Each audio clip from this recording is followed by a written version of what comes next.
Olá, turma! Estamos aqui então com a disciplina Recrutamento e Seleção e a essa altura estamos já na unidade de aprendizagem 2, olha aí, que fala sobre o planejamento do processo de recrutamento e seleção. Vamos então aprofundar esse conhecimento aqui nessa videoaula. Eu gosto de começar assim, já que estamos falando de recrutamento e seleção, a gente pode começar com essa pergunta. Há vagas? E lembrar a importância de se planejar. Um comentário aqui é que a importância do planejamento, ela permeia toda a administração e, inclusive, todas as sub-áreas de recursos humanos. Eu vou falar especificamente de recrutamento e seleção porque é a nossa disciplina, mas o planejamento ele é quase que um mantra de qualquer gestor. Então, a gente tem que focar nisso, em planejar, não só nos negócios, muitas vezes na nossa própria vida pessoal, na nossa vida acadêmica, na faculdade. Muitas vezes eu ouço os alunos falarem que não tem tempo para fazer atividades. E realmente, a maioria dos nossos recursos são escassos. Eu não conheço ninguém que me diz que está com tempo sobrando, ou nenhum dos meus alunos fala que está com dinheiro sobrando. Todos eles têm recursos escassos. Então, uma das formas da gente lidar com essa escassez de recursos, como por exemplo o tempo, é o planejamento. E um outro recurso também que anda escasso é a nossa energia, né? Então, para trabalhar, estudar, fazer todas as atividades que a gente tem no dia a dia, a gente precisa de muita energia, disposição, e nem sempre a gente tem toda ela no momento que a gente precisa. Então pense nisso, né? Em planejar sua semana, planejar seu final de semana, usando o melhor a sua energia, seu tempo e todos os recursos que você precisa. Então, voltando aqui à questão do recrutamento e seleção, a gente não pode esquecer que ele precisa ser planejado. Por que eu estou dizendo isso? Porque muitas vezes, né, por ser um processo considerado básico dentro da organização, o recrutamento e seleção ele é meio que deixado de uma forma repetitiva. Então, a empresa já fez isso, porque evidentemente ela já recrutou, já contratou pessoas muitas vezes através da seleção e num primeiro momento você entra lá, né, no RH como gestor ou num outro cargo e você pode ter a tendência a entender que a gente vai repetir, vamos fazer como já vem sendo feito. Afinal de contas, o processo normalmente já está ali minimamente estruturado. Mas não necessariamente a maneira como a organização vem fazendo é a que vai trazer os melhores resultados. Então, o que eu espero com essa videoaula é que vocês reflitam um pouco mais sobre como vocês podem colaborar com o processo de recrutamento e seleção, especificamente implantando um planejamento mais específico. Então, em relação, por exemplo, ao recrutamento e seleção, a gente pode fazer um planejamento pensando em vários aspectos. Por exemplo, antecipar o futuro, ou seja, entender o que vai acontecer e entender no presente todas as etapas de um processo que está, por exemplo, começando hoje, mas ele vai acontecer no futuro. Se hoje eu divulguei a vaga, eu posso, através do planejamento, antecipar como vai ser, por exemplo, o recebimento dos currículos, como vai ser a triagem desses currículos e assim sucessivamente todas as etapas que vão envolver esse processo de recrutamento e seleção. Então eu vou olhar hoje para tudo que vai acontecer no futuro e vou poder observar essas etapas, organizar da melhor forma possível, entender, prever os recursos que eu vou precisar. Vou falar bastante sobre isso, sobre recursos, sobre pessoas, sobre todo tipo de necessidade que um processo de recrutamento e seleção envolve. O planejamento, ele também está ligado ao atingimento dos objetivos. Então, veja, eu já mencionei na unidade 1 especialmente e praticamente em todas as aulas anteriores que o recrutamento não é um processo mecânico e ele não pode ser um ato isolado pensando exclusivamente no preenchimento de uma vaga, na ocupação, né, de uma posição específica. Ele está alinhado com os objetivos estratégicos dessa organização. Então, a gente tem que pensar em planejar de uma forma que seja mais fácil atingir esses objetivos. Tá? Então, eu já dei, por exemplo, a situação problema da unidade 1, que falava sobre a questão de uma empresa que tinha um novo objetivo estratégico, que envolvia a abertura de uma filial, numa região diferente do país do que era a sua matriz, onde as pessoas que ela tinha à disposição para contratação tinham um perfil muito diferente daquele que ela estava acostumada a trabalhar. Então, dentro de um determinado objetivo, ela precisou planejar um processo de recrutamento e seleção que fosse adequado, que a ajudasse a cumprir esse objetivo. E não só em recrutamento e seleção, mas em outras áreas, né, da administração, sempre que a gente planeja, a gente otimiza recursos. O que significa otimizar recursos? Por exemplo, gastar menos recursos financeiros. Por exemplo, estabelecer prazos adequados, otimizar o tempo disponível para um processo. E como a gente não pode nunca se esquecer dos princípios, né, da administração, falei também já sobre eles, planejar, organizar, dirigir, controlar. Quando a gente controla, nem sempre a gente gosta muito dessa palavra, né, mas o controle serve para a gente verificar, dentro daquilo que a gente planejou, o que realmente aconteceu, de acordo com esse planejamento ou não, e também para a gente ter essa possibilidade de corrigir falhas. Muitas vezes é muito frustrante, né, quando você está no processo, observa que alguma coisa deu errado e naquele momento você não pode fazer nada para corrigir. E aí, no momento do planejamento de um outro processo, é que você vai ter a sua oportunidade de corrigir o que deu errado, corrigir uma falha que tenha acontecido, seja ela qual for, qualquer tipo de falha que tenha acontecido em um processo. Tá? Então, se a gente está pensando aqui em recrutamento e seleção estratégicos, você pode pensar que num processo anterior, você, por exemplo, não atraiu uma quantidade de candidatos que você considera interessante para aquela posição. Você fez um recrutamento, um processo seletivo com poucos candidatos. E você pode considerar que isso foi, por exemplo, uma falha na divulgação da vaga, pode ter sido uma falha na escolha dos requisitos. Ao entender isso, você tem uma oportunidade, então, de no processo seguinte corrigir. Mas é importante fazer esse planejamento, observar, chamar todas as pessoas e falar, olha, o que foi bom, o que não foi, o que deu errado, o que deu certo, mas ainda assim pode melhorar, para a gente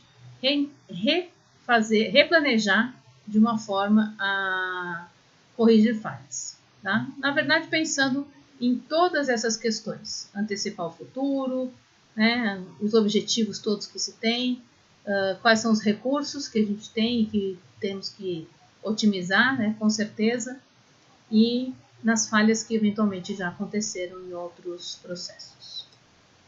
Então, vou continuar falando aqui de exemplos, né, do planejamento. Aqui são dois.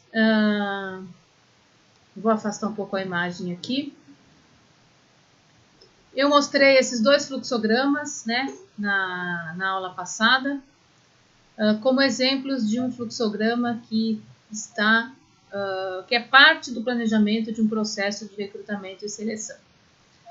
Então, eu não sei exatamente se vocês se lembram o que eu comentei, né, de cada um deles, Mas eu vou retomar porque eu acho isso muito importante. O fluxograma é um recurso, né, de planejamento muito legal de ser usado, que ajuda bastante. E muitas vezes ele pode, né, tanto ajudar como ele pode levar algumas falhas até.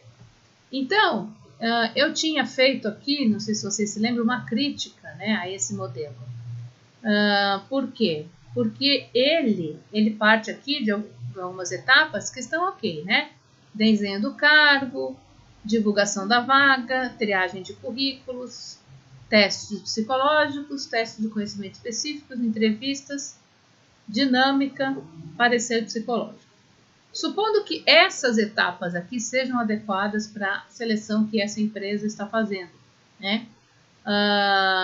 Tem críticas a essa sequência. Por exemplo, será que, dependendo do tipo de teste, né, não seria melhor fazer o teste de conhecimentos específicos antes? Por que eu estou falando isso? Um teste de conhecimento específico, se ele é uma prova de múltipla escolha, você aplica para muitos candidatos, né, ao mesmo tempo. E aí você geraria um número menor de candidatos para o teste psicológico, que às vezes tem a aplicação mais complexa, né? Dependendo do teste, exige a presença do psicólogo e tal. Não sei qual é o teste que está se falando aqui, então eventualmente é um teste mais simples, aplicado pela internet, né? Então ele pode ser feito antecipadamente em relação aos testes de conhecimentos. Então a etapa, ela depende muito, né, da natureza do recrutamento. A crítica principal que eu tenho aqui é que ele só tem uma linha, né? Então, me parece que ele não considera que aqui já existem, por exemplo, currículos que não foram selecionados. Existem aqui candidatos que não passaram nesse teste. Existem aqui outros candidatos que não passaram no teste de conhecimento.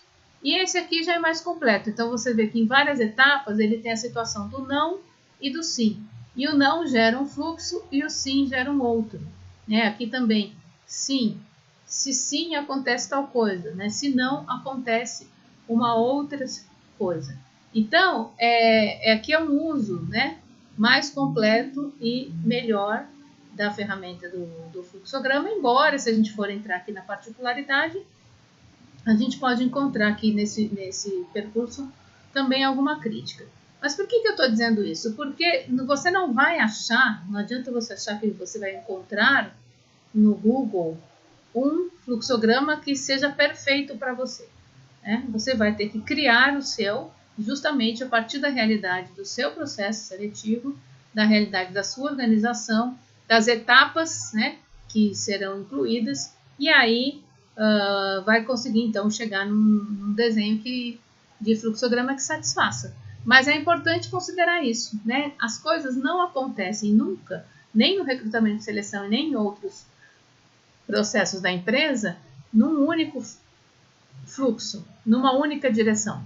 Né? Para cada situação existe o sim e o não.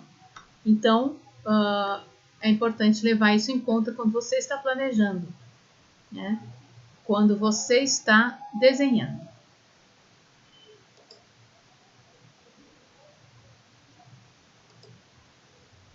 Então, só explicando, deixa eu voltar a imagem para esse canto. Exatamente, né, não sei se vocês têm familiaridade, né, com o fluxograma, se já trabalharam com isso, mas o que ele é, né? Para que ele serve? Então, ele prevê as etapas, né? Ele prevê as etapas de tudo que vai acontecer. Então, é importante que o desenho seja completo, que ele realmente inclua tudo o que vai acontecer, né? Ele mostra, então, as consequências, né? Como eu falei, consequências do tipo, você aplicou uma determinada ferramenta, por exemplo, um teste, ou, por exemplo, uma prova, né? E, por exemplo, como consequência, você vai ter candidatos aprovados e candidatos reprovados.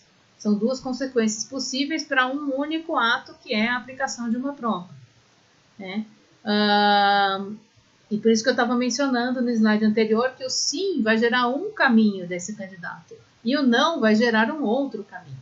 Então, você tem que prever a cada uma dessa etapa qual é a consequência.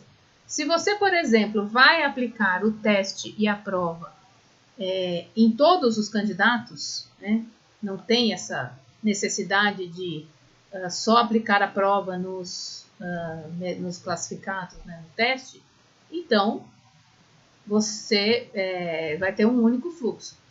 Então, é preciso saber isso antecipadamente para que isso conste, né, no desenho e que depois fique mais fácil de você gerenciar a partir dessa informação. Nessa etapa específica, todos são encaminhados para a etapa seguinte. Ótimo, se for planejado assim, não há problema nenhum. Ou, nessa etapa, eu já tenho que dividir aqui o que vai acontecer com os aprovados e o que vai acontecer com os reprovados. Decisão de gestão tem que ser discutida, né, e definida justamente nessa fase. Tá? Então, o fluxo ele vai indicar também uma sequência de ações. O que eu faço com o candidato que foi aprovado na etapa X, né, do meu processo seletivo? Eu tenho que ter uma ação em relação a isso. Por exemplo, a ação é me comunicar com ele, informá-lo sobre a data da próxima etapa. E uma coisa que eu insisto muito, o que eu faço com o candidato que foi reprovado? É a mesma coisa, eu me comunico com ele e informo, né, da sua reprovação e agradeço, enfim, estabeleço alguma ação específica para as duas consequências possíveis a partir de uma fase, tá? Então, esse fluxograma ele vai inclusive auxiliar nas demais ferramentas. Eu vou falar daqui a pouco sobre cronogramas, sobre manuais, sobre treinamento, sobre várias coisas que estão envolvidas no processo de recrutamento e seleção. E tendo esse fluxo, né, como um início, né, do pontapé, né, do planejamento, a gente vai ter mais elementos até para alimentar as outras ferramentas que vamos utilizar. Então, por exemplo, falando aqui também sobre consequências. Supondo que eu estou fazendo um processo de recrutamento e seleção, que uma das etapas seja, por exemplo, uma prova de aptidão, uma prova prática, né? Ao realizar a etapa anterior, né, uma prova acadêmica e uma prova prática, eu já tenho aqui, então, né, aprovados na prova teórica, acadêmica, indica a consequência, convocar esses candidatos para a segunda etapa, para a etapa seguinte, que seria uma prova prática. Eu tenho que, ao mesmo tempo, internamente, organizar esta prova, né, preparar esta prova, né, para que o candidato receba uma informação e para que as pessoas internamente na organização, as que estão envolvidas, né, também sejam informadas. Tá? Então, pense sempre nisso. Cada ação tem uma consequência, não necessariamente numa única direção, então ela pode ter direções diferentes, aprovado, reprovado. E a consequência é comunicação, organização da etapa seguinte, são exemplos das situações que vão constar aí no fluxograma. Tá? Então pensem nessa ferramenta, considerem com carinho quando estiverem pensando no recrutamento e seleção. Tá? Até voltando aqui, né? Essa daqui, né?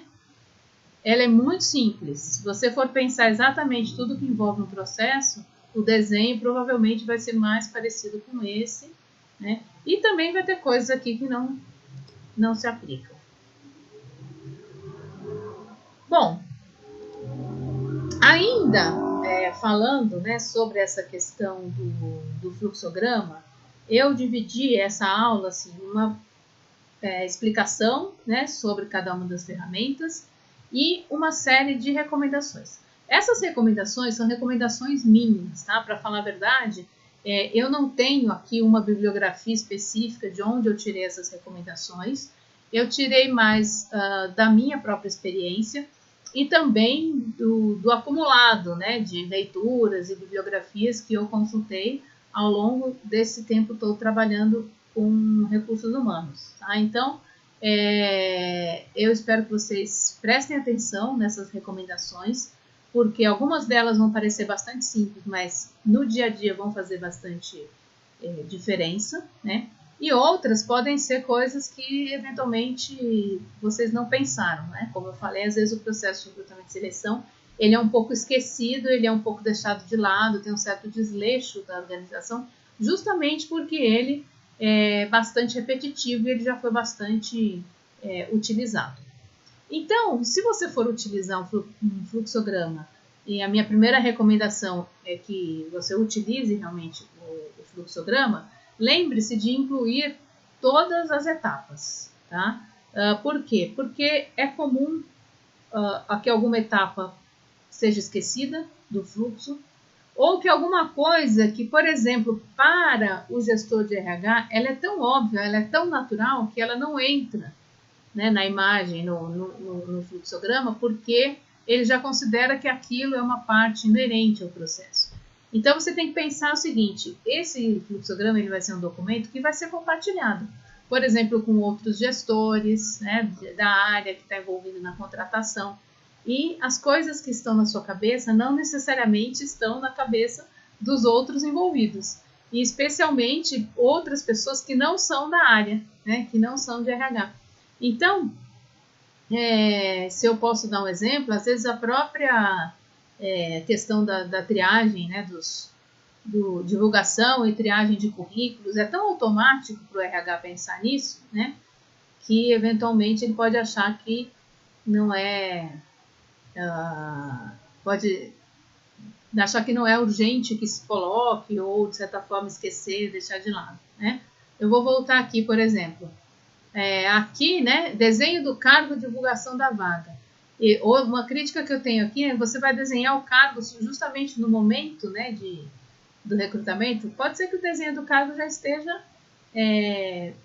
pronto dentro da organização. Agora, quando eu falo em incluir todas as etapas, aqui está certo no seguinte sentido. Se esse desenho não está pronto, então ele tem que ser feito antes, né, realmente da divulgação da vaga. Ou ele pode estar pronto, mas você precisa revisá-lo, que eu acho que é a situação mais comum. Você tem o desenho, mas ele de alguma forma pode não estar atualizado. Então você tem que fazer a revisão antes de divulgar essa vaga. Por exemplo, uma coisa que a gente podia enriquecer aqui esse fluxo. Quem vai desenhar o cargo? Né? Ou se ele está desenhado, quem vai revisar? Então aqui você vai ter, né, o desenho ele vai incluir, por exemplo, uma conversa com a área que está contratando para você ver, olha, eu tenho esse desenho de cargo, confere com o que você está querendo, não está? Vamos fazer uma reunião para que esse desenho seja melhorado e chegue, né, num formato mais adequado para aquele momento da organização, tá? Então, eu mencionei essa questão do considerar sim e não, né, aprovado e reprovado, enfim, considerar todas as possibilidades, né, comentei sobre isso no slide anterior. E uma coisa muito importante é que quando você pensa no fluxo, né, de ações, esse fluxo também é um fluxo de informações. Então, eu dei aquele exemplo. Se eu vou ter uma prova prática, né, por exemplo, para motorista, e essa prova vai ser realizada no pátio, né, da empresa, e eu vou precisar de veículos disponíveis, ou caminhões, carros, né, o que quer que a empresa trabalhe. Então, o chefe da garagem precisa ser envolvido, eventualmente se a empresa tem uma oficina, né, as pessoas precisam todas estar envolvidas, porque pode precisar de alguma coisa na hora. Então, essa informação, ela tem que circular, ela tem que fluir dentro do processo de forma a colaborar.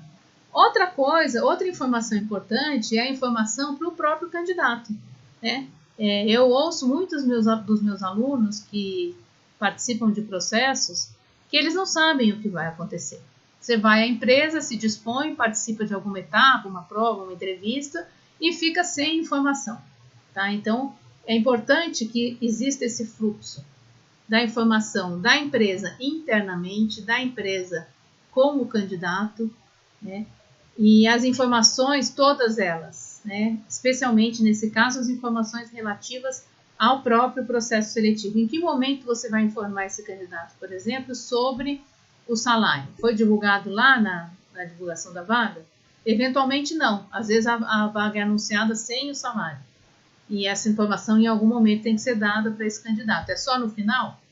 Então são decisões que o gestor de RH toma, mas é importante que essas decisões estejam claras, que elas estejam tomadas e que elas façam parte do fluxograma. Então esse fluxo é também um fluxo de informações. Quem vai dar informações, quais informações, quem vai receber e em qual momento do processo. Lembrando as informações internas da organização e as informações externas, por exemplo, entre o processo, quem está gerindo o processo seletivo e os candidatos. E aí, antes de eu mudar o slide, vou falar sobre alguma coisa muito importante, que é a questão de prever alterações, né?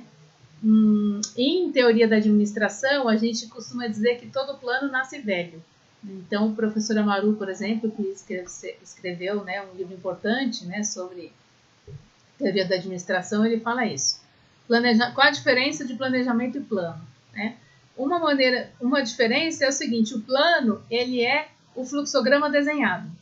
Acabei, nossa, que legal, vou salvar em PDF e vou divulgar para as pessoas. No momento que você salvou em PDF, você dá uma olhadinha, você já começa a pensar, mas e aqui? Será que não cabe uma mudança e tal? Especialmente quando você coloca ele em prática, Às vezes na primeira etapa você fala, bom, recebimento de currículos, já aconteceu alguma coisa ali que vai te levar a uma necessidade de fazer alterações.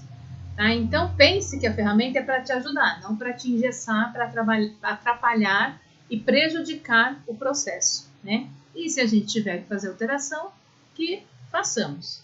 Agora, pense nisso, você divulgou esse fluxograma para todos os envolvidos. Se você alterar, você tem que novamente divulgar, E de preferência explicar por que houve essa alteração, porque às vezes alguém que está lá na frente, que só entraria, por exemplo, para a última entrevista, fala, nossa, mas toda semana isso muda, por que está mudando, está uma bagunça, não estou entendendo e tal. Mas leve em conta que as situações precisam ser alteradas ou podem precisar ser alteradas, E como você vai fazer essa alteração? Você vai refazer o documento, vai divulgar de novo, mandar de novo para todo mundo, fazer uma reunião, Então, isso tudo também tem que estar presente. Por quê? Porque planejamento é uma ação contínua. Então, por que o plano nasce velho? Porque o plano é estático, é aquele fluxograma que você imprimiu ou salvou em PDF. O planejamento é o ato, É o ato, é essa discussão, é essa dinâmica, é você confrontar o plano com a realidade e ver em que momento ele precisa ser adaptado, é você encontrar um imprevisto, É você eventualmente até ter uma ideia nova e precisar incorporar a um processo que já está desenhado. Então, essas seriam aqui as minhas recomendações para o uso. Então, aqui eu estou falando especificamente da finalidade do fluxograma e recomendações para o uso para que ele seja, de fato, um auxílio. Cronograma. Cronograma também é outra ferramenta ótima de planejamento, cujo foco está nos prazos. Então, tudo que a gente faz tem prazo.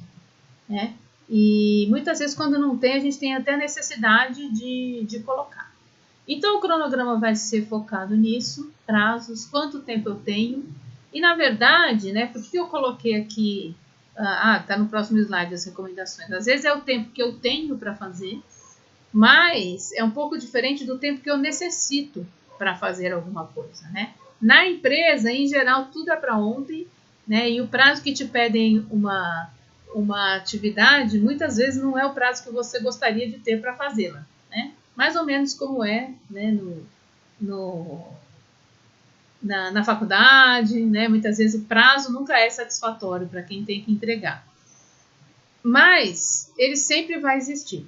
Então, o foco do cronograma está isso, no tempo. no tempo de cada atividade. Agora, existem etapas que são condicionantes e etapas que são paralelas. O que eu estou chamando de uma etapa condicionante? Por exemplo, você não pode selecionar sem recrutar, né? Se eu não convoquei os candidatos, eu não tenho como aplicar provas.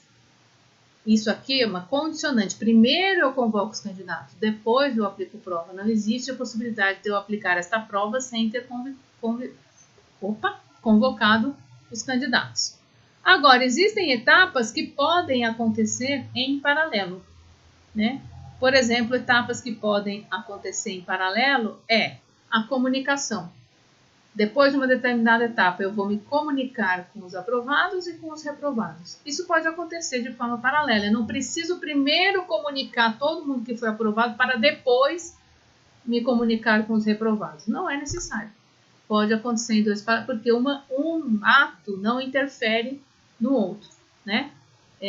Aliás, isso é uma recomendação que eu faço fortemente, não só que se comunique, né, as pessoas que eventualmente já foram eliminadas do processo, mas que façam isso prontamente, né, rapidamente, então logo possam, né? Uma situação comum de acontecer é de você conhecer outros candidatos, aí o seu amigo, seu colega de faculdade foi chamado para uma etapa seguinte e você não, você já entendeu, né, que foi eliminado, mas a empresa não te falou isso, né? Então é muito desagradável, você fica sabendo por outras fontes, você fica desconfiado, você fica, nossa, será que esqueceram de mandar o WhatsApp para mim ou é porque eu fui eliminado mesmo? Então já comunica, ou né, já comunica antes, né? Ou no mesmo ato, no mesmo prazo. Mas enfim, pense no que você pode fazer em paralelo, tá? E o que você precisa realmente que seja feito na sequência. Por quê? Porque é uma maneira muito interessante de organizar o tempo. Aquilo que você não precisa esperar, você pode então fazer, tá? E evidentemente deve ter uma consistência. Tudo aquilo que foi previsto no fluxograma, ele vai ter um prazo para acontecer. Então esse cronograma acompanha todas as atividades que foram mencionadas lá no fluxograma, né? Ele dá data, prazo, duração para cada uma daquelas situações, tá? Uma maneira interessante de fazer o cronograma é você, por exemplo, começar de trás para frente, né? Se existe um prazo limite, né? Eu preciso ter essa pessoa, né, no prazo máximo de tal dia, né? Você pode pensar de trás para frente, ou seja, então em que dia, né? Ela vai ter que já estar na última etapa para entrevista com o gestor, e tudo que você precisa saber antes, até para saber quando você tem que começar e eventualmente, né? Se você vai ter que, por exemplo, eliminar etapas por falta de tempo e o que seria eliminado.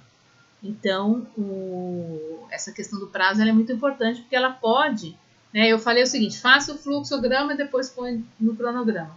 Você pode justamente fazer sua primeira alteração no fluxo quando você criar o cronograma. Bom, eu tinha feito um fluxo com 10 etapas, fui colocar prazo, descobri que não há prazo para todas essas 10, vou ter que reduzir para 8. Pronto, né? Esse diálogo já te faz voltar lá e falar, bom, o que eu vou eliminar? O que eu vou reduzir e assim por diante, né? Então, uma recomendação muito importante, né, para se trabalhar com o cronograma é ser realista. Então, como eu falei, a empresa pede para ontem, né? E é muito importante que o gestor de RH que está conduzindo um processo seja realista e muitas vezes compartilhe essa realidade, dizendo, olha, é possível, não é possível, o que é possível fazer nesse prazo, né? Como eu falei, então a gente vai ter que pensar, né, que etapas, o que a gente realmente vai incluir, o que não vai poder ser incluído, porque não faz bem para ninguém você prometer alguma coisa que não vai entregar, né? Então, eu sou capaz de fazer isso em 2 semanas e não fazer. Você ganhou o quê, né? Na realidade, você adiou uma frustração, uma decepção, né, da pessoa que está te pedindo isso. Então, o realista, ele envolve isso, né? Tem limite, dá para correr, dá para apertar esse prazo? Para algumas coisas dá, para algumas coisas começa a ser complicado. Então pense nisso, né? Nesse apertar, o que é possível fazer sem realmente causar um prejuízo, né? E a mesma coisa o esticar. Por que eu coloquei esticar prazo, né? Porque supondo que você esteja trabalhando, né, com um processo que ainda não tem um prazo final. Isso é comum em qualquer projeto, né, não só o de recrutamento e seleção. E aí você vai conversar com as pessoas envolvidas e perguntar para elas qual é o prazo, né, necessário para cada uma das etapas. Né? Muitas vezes, se alguém me pergunta que prazo eu preciso para fazer alguma coisa, você tem a tendência a jogar um pouquinho para frente, né? Por quê? Porque eu até posso fazer em uma semana, mas eu vou pedir 2 porque aí eu não me aperto.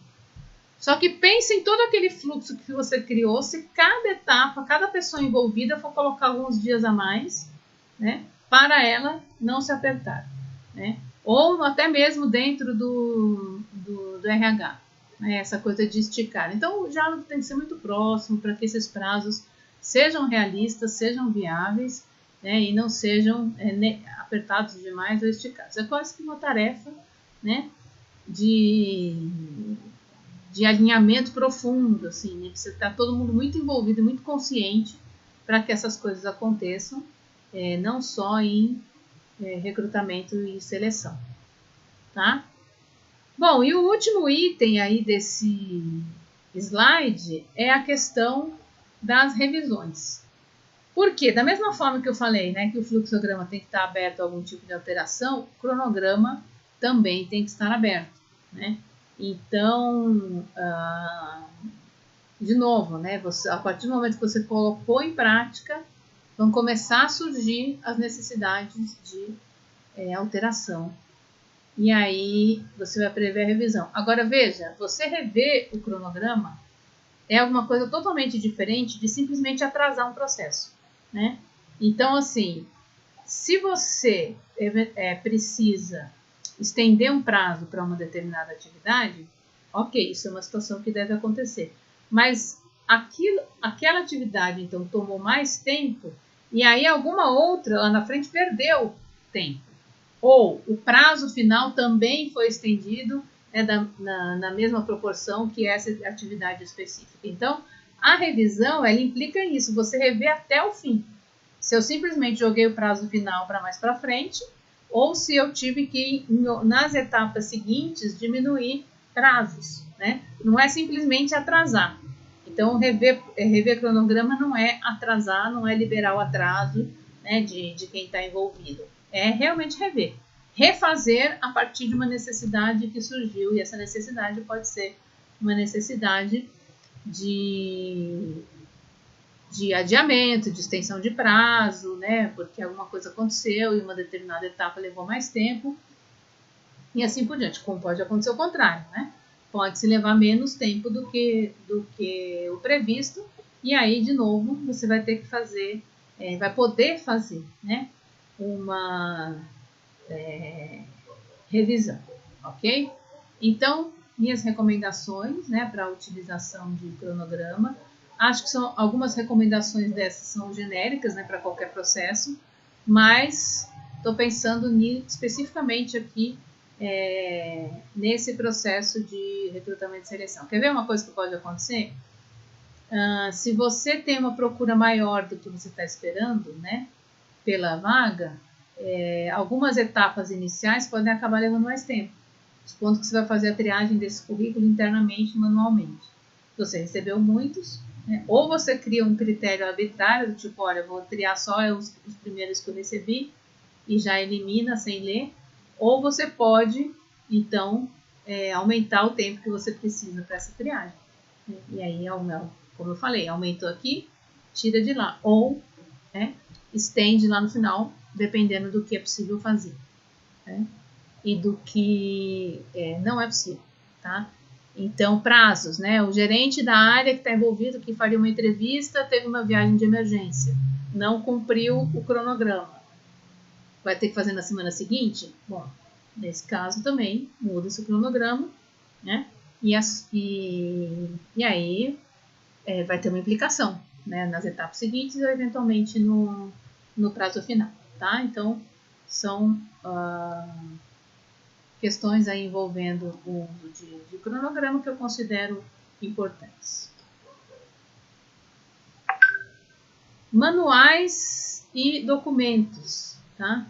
Então, o que está acontecendo aqui? Eu estou falando sobre o registro de tudo aquilo que foi planejado. Um cronograma é um registro, um fluxograma é um registro, mas eventualmente eu criei um roteiro, né, por escrito, né?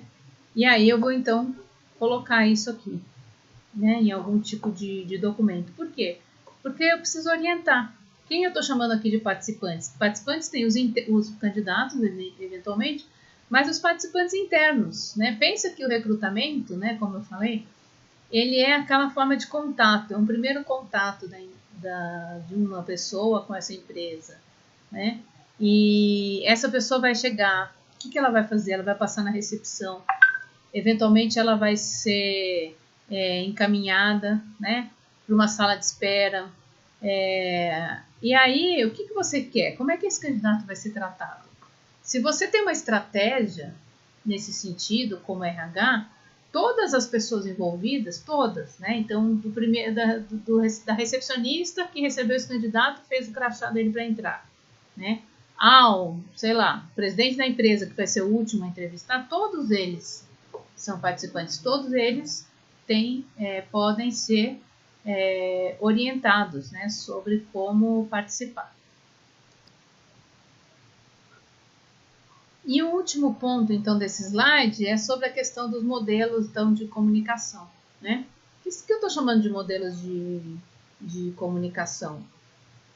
Tudo que você vai utilizar informes, né, por WhatsApp, por e-mail, você vai colocar cartazes, vai utilizar o circuito. Então, você provavelmente já tem os recursos de comunicação da empresa, né? Se não tem, vai utilizar, acredito que aquilo que é mais usual, então, por exemplo, telefone celular, né, vai mandar mensagem para as pessoas. Pode ser utilizado WhatsApp, pode ser utilizado SMS, tá? Mas muitas vezes esses modelos, eles podem ser pré-programados, né? Então, por exemplo, o velho caso de comunicar um candidato que foi eliminado em umas etapas. Você não precisa pensar para cada candidato o que você vai dizer para ele. Você já pode ter um modelo, né? Escrito, onde você simplesmente preenche lá com o nome dele, o nome da vaga e encaminha, né? Da mesma forma, a convocação. Então, você não precisa pensar uma nova convocação para cada etapa, né? Você já pode ter esse modelo pronto. Você, então, vai ter aqui, né, algumas coisas que eu estou chamando, que é um documento, né, algum tipo de manual, tá? E eu acho muito interessante mesmo essa questão de todos numa empresa estarem envolvidos, tá? A gente vai falar mais para frente sobre o employer branding, né, que é a gestão da marca empregadora. Independente de você estar fazendo essa gestão da marca voluntariamente, você sempre está comunicando alguma coisa sobre essa empresa, tá? Então, é importante isso, né? Todo mundo que está envolvido no processo seletivo saiba como se comunicar, né, com esse candidato. Eu já passei por algumas situações e já ouvi situações, né, que as pessoas me contam. Então, por exemplo, uma vez eu fui selecionada para uma empresa e eu já estava no treinamento de integração, ou seja, eu estava iniciando na empresa e tinha uma pessoa que estava o tempo inteiro falando, olha, mas eu acho que eu estou no lugar errado, eu acho que eu estou no lugar errado. E ela estava mesmo, porque ela estava participando de um outro processo, ela estava em outra etapa, né, e por falha de comunicação, ela acabou passando por uma situação até constrangedora, né? Porque você vai entrar no treinamento de integração se você nem foi selecionado ainda, né? E aí, muito provavelmente, isso foi uma falha ali, né? Alguém na recepção, alguém que, não, é ali. E não ouviu essa pessoa, né? Então, crie um manualzinho, né, para orientar todo mundo sobre o que está acontecendo, né? Até como, né, falar com essa pessoa, o que dizer para ela, né? Às vezes a empresa tem condições específicas, então, por exemplo, indústrias, né, onde há exigências de comportamento em relação à segurança, E às vezes o candidato não sabe, né? Ele, na verdade, a maioria das vezes ele não sabe, ele está indo pela primeira vez ali, né? Então, isso tudo é importante de ser documentado, registrado, não contar com o conhecimento dos outros, né, previamente. Ah, não, mas a recepcionista sabe que todo mundo precisa passar pela segurança. Eventualmente não, né? Então, é importante estar tudo escrito e documentado. Então, vou repassar aqui, né, de novo a questão de manuais e documentos, já partindo para recomendações mais específicas. Reveja documentos existentes, porque muitas vezes, né, esses manuais, essas coisas de segurança, de procedimentos, dá um trabalhão para ser feito, né? E aí, quando ele é feito, às vezes, sei lá, é congelado ali, né? E aí pode ir ficando velho, desatualizado. Então é muito importante que ele seja rico, que ele seja enriquecido, revisto, criticado, né? Então, se você pode tanto produzir novos documentos do zero, como fazer isso, né? Rever os que já existem. Aí vai depender, né? Do quão atualizado ou desatualizado está tudo aquilo que existe, tá? Mas nunca, é muito difícil você pegar alguma coisa que está lá pronta e ela atender plenamente a sua necessidade atual. Sempre vai ser necessário algum tipo de revisão, até porque a empresa é dinâmica, os processos seletivos são dinâmicos, né? As necessidades mudam, a organização muda, as pessoas são diferentes, então é importante sempre essa abertura para a revisão. E uma outra recomendação é utilizar vários meios de comunicação. Tá? Sempre alguém vai dizer que não ficou sabendo. Então, por quê? Claro que, dentro daquilo que eu falei no começo, né, de que o processo seletivo é um fluxo, e ele é um fluxo de informação, uma informação que você pode dar para o candidato logo no começo é a seguinte: olha, o nosso meio de comunicação é o WhatsApp. Então, preste atenção no seu WhatsApp que as mensagens vão chegar por ele. Ou você pode dizer, o nosso meio de comunicação é e-mail, né? E aí a pessoa tem que saber que ela vai acessar as informações pelo e-mail.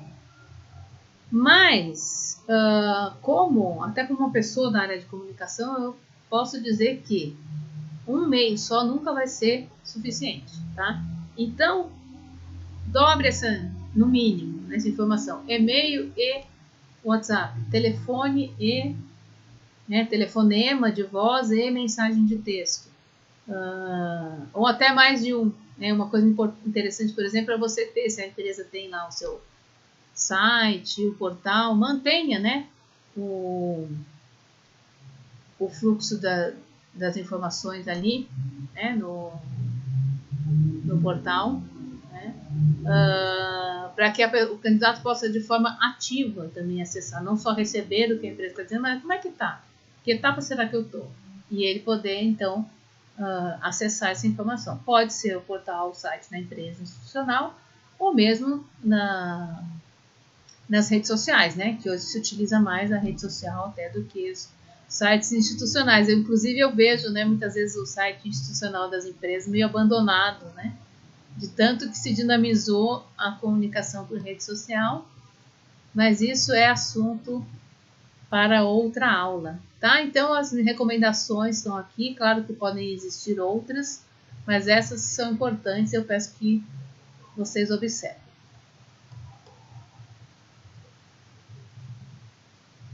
Bom, disposição de recursos, então são muitos recursos que são envolvidos no processo seletivo, um deles é o espaço.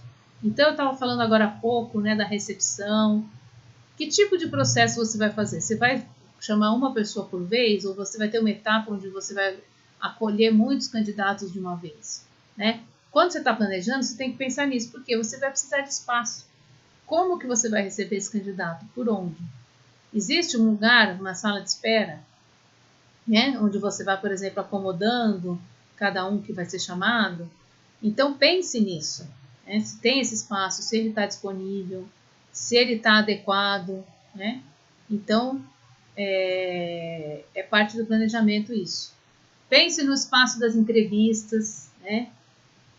Se a sala está legal, está organizada, está iluminada. A gente vai falar ainda no curso bastante sobre entrevista, como fazer uma entrevista. Então, tudo isso aqui, entrevista, dinâmica, prova, eles são etapas que requerem um determinado espaço para ser feito. Esse espaço precisa ser adequado, né? Bem organizado, bem estruturado, né? Pensa na sua disposição física, né, na empresa. É uma empresa grande, então eu vou receber por essa portaria e a sala da entrevista é lá do outro lado, né? Será que é o melhor? Ou a pessoa, por exemplo, não sabe andar dentro da empresa, o candidato não sabe, né? Se for um prédio grande, né, ele tem que ser acompanhado, então você vai envolver mais pessoas e você vai ter eventualmente que mudar, né? Não tem um espaço mais perto, que daqui ele já vai, não sei. São coisas, né, que fazem muita diferença até nessa situação da pessoa se sentir mais acolhida ou menos, né? Você chegar num lugar que você não conhece, aí você chega na recepção, alguém tá lá, não sabe te dar informação, aí te põe para esperar num lugar que, sei lá, você tá debaixo do sol, né? Tudo isso vai causando, né, uma interferência no processo seletivo. Então, existem muitos espaços, dos mais simples, como recepção, sala de espera, até, por exemplo, o espaço que você vai realizar uma prova prática, né? Às vezes a prova prática é na própria planta, né? Na própria garagem. Então, o candidato está fazendo prova, às vezes no mesmo tempo que alguém está trabalhando, exercendo uma função. Você vai precisar desse tempo, você vai precisar requerer, você vai precisar chegar para o chefe da área e falar assim, olha, dentro aqui do meu planejamento, tal dia eu vou usar esse espaço para a prova, né? E aí ele pode não poder interromper naquele dia, vai ter que negociar e falar, olha, então vai ter que ser outro dia, e já deixar isso pré-organizado, tá? E da mesma forma, por exemplo, testes, né? Que tipo de teste você vai fazer hoje em dia? Muitas dessas etapas do processo seletivo, a gente vai voltar nesse tema, elas são feitas online, né? Testes, provas, né?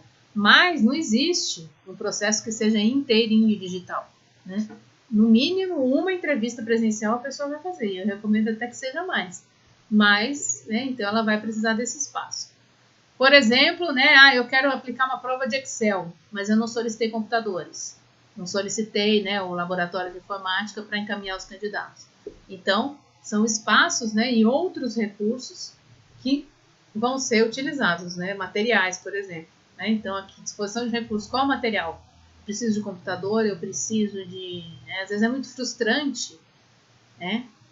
Você organizou, sei lá, uma dinâmica, e aí você precisa de um determinado material, que seja, né, cartolina, lápis de cor, balões coloridos, balões, né, vocês já devem ter participado, né, de dinâmicas que envolviam materiais, que são coisas que eventualmente não tem no dia a dia da empresa, post-it, né, ou tem, mas precisa solicitar, ou eles precisam ser comprados, né, então você precisa saber se tem esses recursos, se não tem, né? Outros recursos, como eu falei, né? Computadores, sei lá, caixa de som, data show. Então você vai ter aquela empresa que é mais estruturada, ela já tem uma sala de treinamento, de recrutamento com vários equipamentos ali disponíveis, e outras que não, que tudo precisa ser solicitado antecipadamente, organizado, reservado, né? Então é muito chato isso, né? Você organizar, pensar, o candidato chegou para a dinâmica, a sala não está pronta. Né? Ele espera. Não, óbvio, ele pode esperar. Né? Mas a situação ideal é que esteja pronto e que isso seja, né, organizado com antecedência. Pessoas, né? Sempre a parte mais difícil. Então, como eu falei, eu vou fazer a prova prática lá na garagem. Aí, eventualmente, o chefe da garagem não é simpático, né? Aí ele até combinou com você, que é do RH, que naquele dia ele ia ceder meia hora ali do espaço dele para uma prova, mas ele pode eventualmente não ser simpático, né, com algum candidato que chegou. Sabe que acontece isso? Por quê? Porque não está envolvido, né? gerentes, né? O gerente da área que, por exemplo, atrasa, tem entrevista com o candidato, mas ele marca outra reunião no mesmo horário, ou ele marca as duas coisas seguidas, mas atrasa na reunião anterior.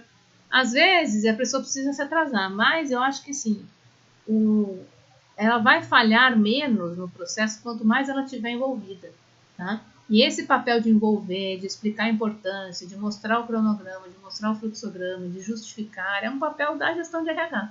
O RH tem que acolher, trazer, né, os demais envolvidos para o processo e não entrar eventualmente em disputa, né, e não entrar, né, não criar nenhum tipo de rompimento. Embora, né, como todos nós que somos da área de pessoas sabemos, lidar com pessoas não é fácil, especialmente as pessoas da organização, né? Então, o que eu estou falando aqui são das pessoas internas à organização que vão ser envolvidas, né, no processo. Todas elas, especialmente as que têm uma interação direta com o candidato, né? Mas, potencialmente, qualquer pessoa da empresa pode acabar interagindo com o candidato, né? Pode acabar interagindo. Então, pense nisso, né? Essas pessoas têm agenda, têm outras reuniões, têm compromissos fora, está em home office, né? Tem viagem. Então, tem que ser... isso tem que fazer parte do planejamento. E, fora todas essas questões mais práticas, existe a questão da disposição mesmo dessa pessoa para participar do processo. E aí já adianto alguma coisa até da situação problema que vocês vão ter que resolver. Bom, reuniões e treinamentos. Então, quando eu falei de manuais, documentos, tudo aquilo é um documento que não pode ser morto, né? O que eu estou chamando de morto? Que você escreveu, salvou em alguma pasta da rede ou até divulgou por e-mail, pelo grupo do WhatsApp, mas isso não foi utilizado, não foi discutido, né? Então, use todo o material produzido, oriente as pessoas, né? Esclareça dúvidas, né? Retome em todos os momentos que você puder, com todas as pessoas que estão envolvidas no processo, qual é o objetivo, por que isso está sendo feito, né? Não deixe, você que é RH, não deixe a situação do processo seletivo cair naquela mecânica onde ele tende a cair, né? Ah, não, mas isso aí é só para preencher uma vaga, né? Se você tem essa visão vai perdurar dentro da empresa. Se você enriqueceu essa visão como o processo, vendo o processo seletivo como parte, né, do atingimento dos objetivos estratégicos daquela empresa, você vai conseguir comunicar isso mais facilmente para, por exemplo, pares, outros gestores de outras áreas. E aí você vai conseguir mais facilmente tudo aquilo que eu vinha falando anteriormente. Vai conseguir que a pessoa esteja envolvida, que ela receba bem esse candidato, que ela eventualmente, né, que ela cumpra o que ela tiver que cumprir, seja entrevistas, orientações, né, horário, um planejamento, informações que ela precisa te dar em todas essas etapas.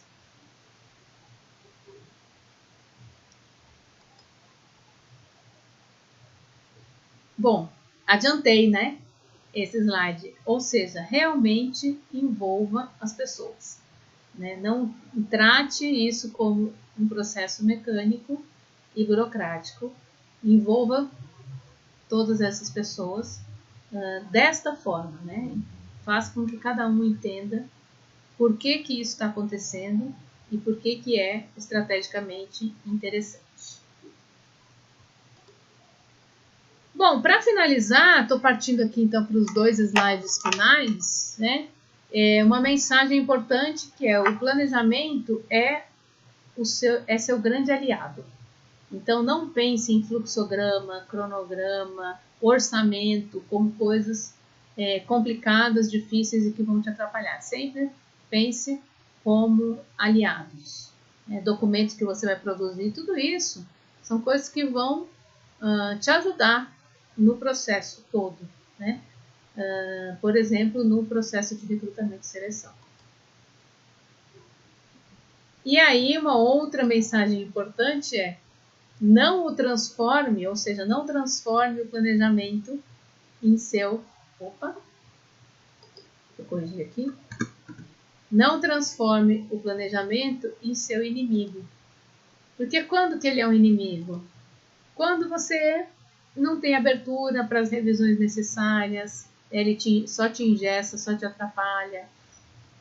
Quando ele não está de acordo com as reais necessidades, né? E aí você vai ter uma briga aí, né, com o planejado e a realidade. Pense nisso, ele é o seu aliado, né? Mal utilizado pode se tornar um inimigo. Então, é função de todo mundo que planeja saber não transformar o planejamento em um inimigo, que ele não seja realmente. Bom, em termos de conteúdo, por essa aula é isso, e eu aguardo vocês então para dúvidas.